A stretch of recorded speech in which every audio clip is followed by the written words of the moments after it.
नमस्कार, मी Poonam blouse cutting in Marathi या चॅनलवरती तुमच्या सर्वांचे स्वागत आहे.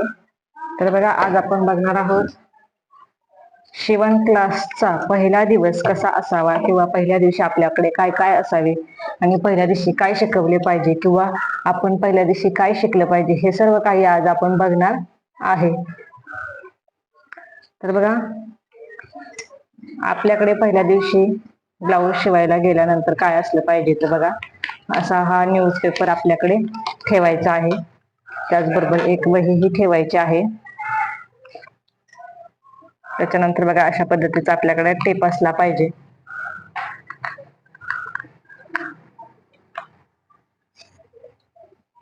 त्यानंतर बघा, कात्री. तर नवीन शिकत असताना तुम्ही साधी कात्री घेतली तरी चालेल, या पद्धतीने. आणि पेन, एवढ्या वस्तू आपल्याकडं असल्या पाहिजे. पट्टीही असली तरी चालेल, एखादी पट्टी सुद्धा आपण घ्यायची आहे. लाकडी पट्टी म्हणा किंवा काचेची पट्टी म्हणा, एक पट्टी आपल्याकडं असली पाहिजे. तर एवढ्या वस्तू आपल्याला, ज्यावेळेस आपण ब्लाऊज शिवायला शिकण्यासाठी जातो त्यावेळेस आपल्याकडे एवढ्या वस्तू हव्या आहेत नवीन ब्लाऊज शिकताना. तर बघा, आज आपण ब्लाऊज शिवण क्लासचा पहिला दिवस बघणार आहोत. तर या दिवशी आपण ब्लाऊजवरून मापे कशी घ्यायची, जुन्या ब्लाऊजवरून माप कसं घ्यायचं ते बघणार आहोत. त्याचबरोबर वहीमध्ये ते कसं लिहून घ्यायचं तेही आपण बघणार आहे. बघा,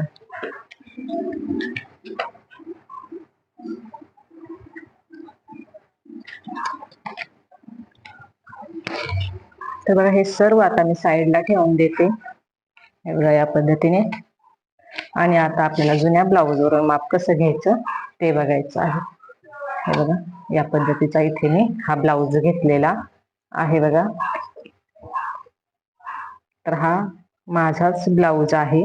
तुम्ही सुद्धा तेच करायचं आहे. ज्यावेळेस तुम्ही ब्लाऊज शिवायला घेता किंवा ब्लाऊज शिकायला सुरुवात करता, ब्लाऊज कसा शिवायचा हे शिकायला सुरुवात करता, ज्यावेळेस तुम्ही मशीन क्लास लावता त्यावेळेस तुम्हाला अशा पद्धतीचा स्वतःचा ब्लाऊज आधी घ्यायचा आहे. बघा, सर्वात आधी आपल्याला स्वतःच्या ब्लाऊजवरून सुरुवात करायची आहे.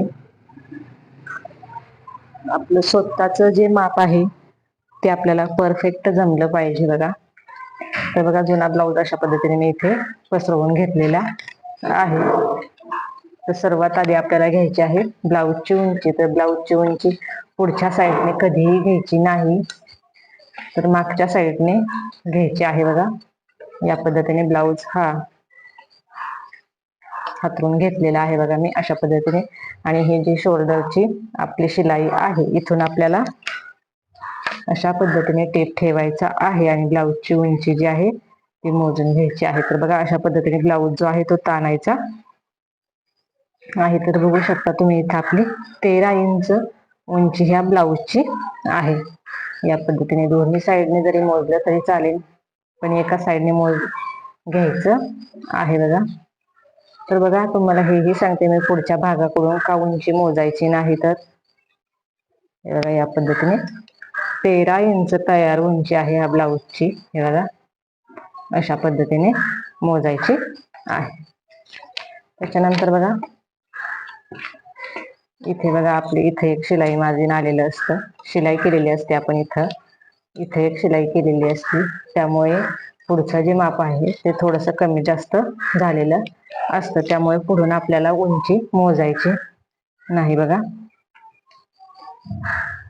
तर बघा, माझे दोन्ही भागे एकसारखेच तयार होतात, कारण ब्लाऊज शिवताना त्या पद्धतीने शिवत असते.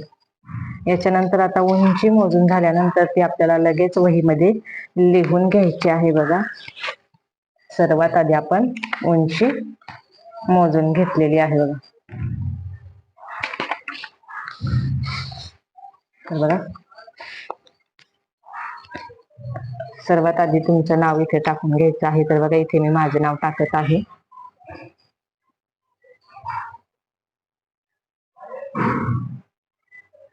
या पद्धतीने. त्याच्यानंतर आपल्याला सर्वात आधी घ्यायची आहे उंची. तर आपण उंची आता मोजलेली आहे, तर ती आहे 13 इंच. म्हणजे तयार ब्लाऊज हा आपल्या 13 इंचाचा असणार आहे. त्याच्यानंतर आता आपल्याला छातीचं माप घ्यायचं आहे बघा. इथे छाती असं लिहून घ्यायचं आहे. त्याच्या पुढे 2 असे डॉट देऊन घ्यायचे आहेत आणि आता आपण छातीचं माप मोजून घेऊ बघा. तर बघा छातीचं माप मोजताना अशा पद्धतीने हुकापासून आपल्याला या शिलाई मार्जिन पासून धरायचं आहे बघा. इथली जी शिलाई मार्जिन आहे तिथून धरायचं आहे आणि ज्या साईडला हुक असतं त्या साईडला आपल्याला छातीचं माप मोजायचं आहे बघा. इथून अशा पद्धतीने धरायचं आहे आणि हे बघा अशा पद्धतीने छातीचं माप आपल्याला मोजून घ्यायचं आहे. या पद्धतीने ते 8 इंच आलेलं आहे. तर बघा बऱ्याचदा काही कस्टमरचं काय होतं तर एक साईड ही लहान असते आणि दुसरी साईड ही मोठी असते. त्यामुळे कधीतरी आपण असं सुद्धा मोजून घ्यायचं आहे. तर बघा अशा पद्धतीने आपल्याला मोजून घ्यायचं आहे. किती आहे ती बघा. तर इथं 16 आणि वर 2 रेषा एवढं भरत आहे. तर हा जुना ब्लाऊज आहे तो थोडासा लूज झालेला आहे.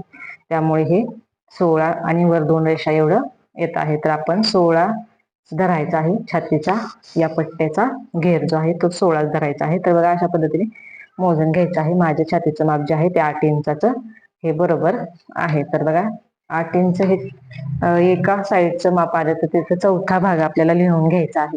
हे आपण हुकापासून जे मोजलेलं आहे ते 1 भाग झालेला आहे आणि हे 2 भाग. तर मागचा जो भाग आहे ते 2 भाग असे 4 भाग असतात. तो 8चा चौथा भाग आपल्याला इथं लिहून घ्यायचा आहे बघा. तर इथे 32 इंच एवढं येत आहे बघा. या पद्धतीने आपल्याला छातीचं माप जे आहे ते 32 इंच लिहून घ्यायचं आहे. त्याच्यानंतर आपल्याला लिहायची आहे कमर. बघा या पद्धतीने कमर लिहून घ्यायचं आहे आणि त्याच्या पुढे आता आपण कमर मोजून घेणार आहोत. तर बघा कंबर मोजताना आपल्याला काय करायचं आहे तर ही हुक काढून घ्यायची आहे बघा या पद्धतीने आणि अशा पद्धतीने ब्लाऊज आपल्याला हुकाच्या साईडने बघा या पद्धतीने धरून मोजायचं आहे. तर 7 इंच एक भाग जो कमरेचा आहे तो 7 इंच येत आहे. 7 चोक 28 अशा पद्धतीने आपली कंबर होणार आहे. तरी सुद्धा तुम्हाला मी इथे पूर्ण कंबर मोजून दाखवणार आहे बघा. बघा या पद्धतीने अशा पद्धतीने मोजायचं आहे. हे बघा या पद्धतीने आपल्याला मोजून घ्यायचं आहे. बरोबर इथपर्यंत मोजायचं आहे बघा. इथपर्यंत आपली कंबर आली पाहिजे. तर बघा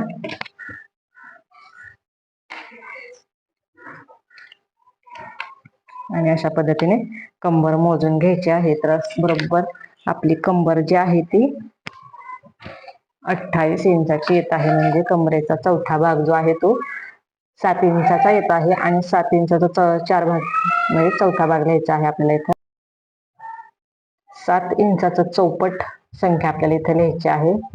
तर बघा या पद्धतीने 28 येत आहे. त्याच्यानंतर आपल्याला लिहायचा आहे पुढचा गळा. तर बघा आता पुढचा गळा आपण मोजून घेऊ. बघा अशा पद्धतीने आपल्याला ही हुकाची साईड जी आहे ती व्यवस्थित अशा पद्धतीने घ्यायची आहे बघा. हे बघा या पद्धतीने आणि हुका इथून जे शिलाई मार्जिन आहे तिथून आपल्याला मोजायचं आहे बघा. हे बघा या पद्धतीने तर बरोबर 6 इंचाचं पुढचा गळा येत आहे. तर पुढच्या गळ्यामध्ये आपल्याला अर्धा इंच शिलाई मार्जिन घ्यायचं असतं बघा. तर 6 इंचाचा हा तयार गळा आहे. त्यामध्ये आपल्याला अर्धा इंच मार्जिन घ्यायचं आहे आणि 6.5 इंच वरती आपल्याला पुढचा गळा घ्यायचा आहे बघा. त्याच्यानंतर आता आपण टाकणार आहोत मागचा गळा या पद्धतीने. आता मागचा गळा सुद्धा आपल्याला मोजायचा आहे.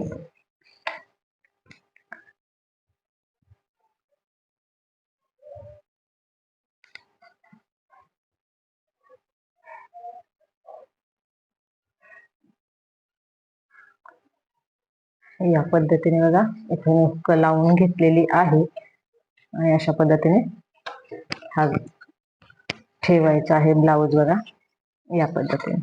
आणि त्याच्यानंतर हा गळा आपल्याला मोजून घ्यायचा आहे बघा इथून अशा पद्धतीने.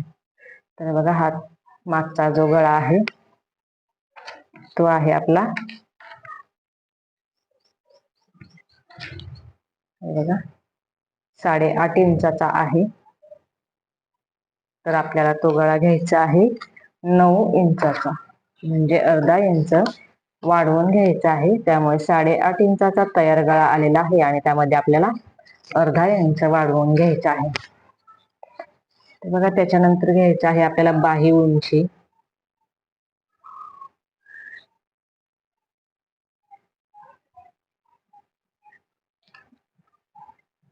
तर बघा बाही उंची जी आहे ती आपल्याला ब्लाऊज वरून मोजायची आहे बघा. तर बघा या पद्धतीने आपल्याला ही बाही उंची इथून मोजायची आहे. इथून अशा पद्धतीने टेप धरायचा आहे आणि बाही उंची मोजून घ्यायची आहे. तर बघा बरोबर तुम्ही बघू शकता 5 इंच ही बाहीची उंची आहे. तर इथे बाही उंची आपण 5 इंच टाकून घ्यायची आहे. यामध्ये काही वाढवायचं नाही. आता दंडगेर मोजून घेऊ.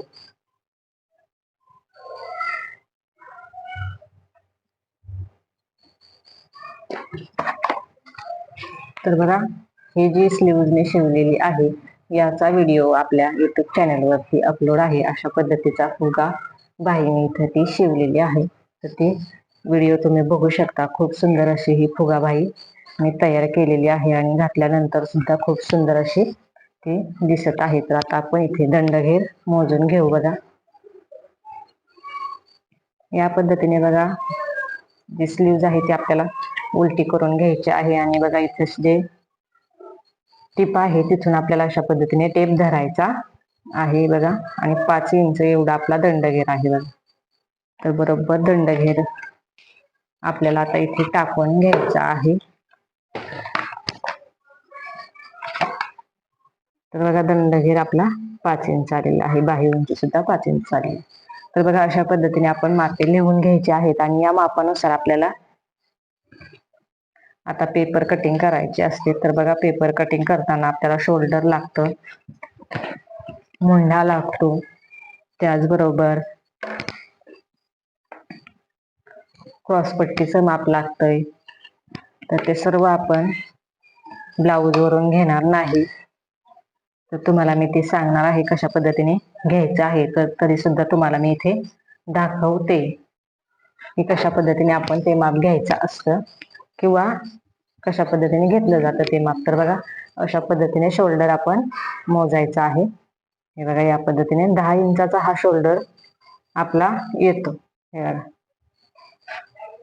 तर पूर्ण शोल्डर 10 इंचाचा येतो. त्याचा आपल्याला हाफ करायचा आहे. 5 इंचाचं शोल्डर घ्यायचं आहे आणि त्यामध्ये शिलाई मार्जिन जे आहे ती अर्धा इंच घ्यायचं आहे. म्हणजे मार्जिन आपल्याला अर्धा इंच घ्यायचं असतं आणि शोल्डरचं माप जे आहे ते 5.5 इंच आपल्याला टाकायचं असते. त्याच्यानंतर बघा मुंडा सुद्धा आपण अशा पद्धतीने मोजून घ्यायचा आहे. या पद्धतीने बघा इथं येत आहे बघा 5 इंच आणि इथून अशा पद्धतीने सरळ हे बघा सरळ या पद्धतीने हे बघा इथे हे जॉईंट येत आहे. आले लक्षात? तर यामध्ये सुद्धा आपल्याला अर्धा इंच वाढवून घ्यायचं असतं. म्हणजेच आपलं मुंडा सुद्धा आपला 5.5 इंच येत असतोय. तर 5.5 इंच न घेता आपण 5.25 इंच मुंडा घ्यायचा आहे बघा.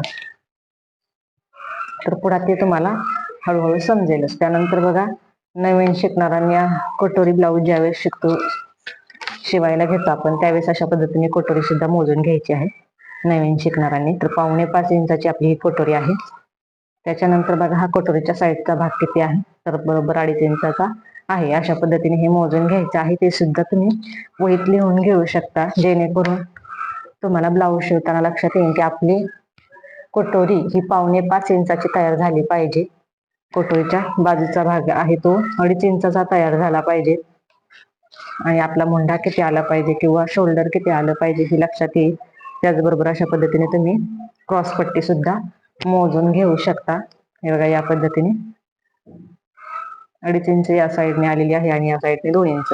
तर यामध्ये शिलाई मार्जिन दोन्ही साईडच असते बघा.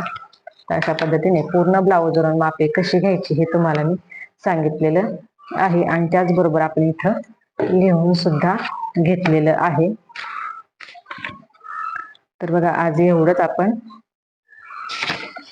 तर बघा, आजच्या व्हिडिओमध्ये आपण एवढंच बघणार आहे. आता उद्याच्या व्हिडिओमध्ये आपण या मापानुसार कोर्टक्स ब्लाऊजची पेपर कटिंग बघणार आहोत. स्टेप बाय स्टेप मी पूर्ण तुम्हाला या क्लास मध्ये शिकवणार आहे. शिवण क्लासचे जे आपले क्लास आपण चालू केलेले आहेत ऑफलाईनचे, त्यामध्ये तुम्हाला पूर्ण शिकवणार आहे. तर व्हिडिओ तुम्ही शेवटपर्यंत नक्की बघा. त्याचबरोबर रोज जो व्हिडिओ पडेल तो तुम्ही नक्की बघा, म्हणजे तुम्हाला व्हिडिओ मधून बरीचशी ब्लाऊजची माहिती मिळेल आणि तुम्ही परफेक्ट असा ब्लाऊज कसा शिवायचा ते सुद्धा शिकताल.